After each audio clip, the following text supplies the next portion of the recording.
بسم اللہ الرحمن الرحیم۔ آج ہم کتاب الایمان کی 7ویں حدیث پڑھنے جا رہے ہیں، جس کے راوی حضرت عباس بن عبد المطلب رضی اللہ تعالی عنہ ہیں۔ حدیث کے الفاظ: وَعَنِ العباس بن عبد المطلب قال قال رسول اللہ صلی اللہ علیہ وسلم ذاک طعم الایمان من رضی باللہ ربا وبالاسلام دینا وبمحمد رسولا۔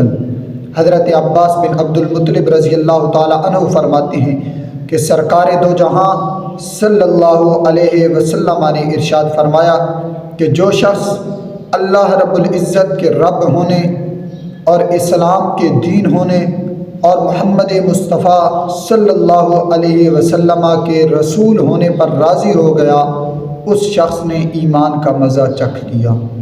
دعا ہے کہ اللہ رب العزت ہمیں عمل کی توفیق عطا فرمائے۔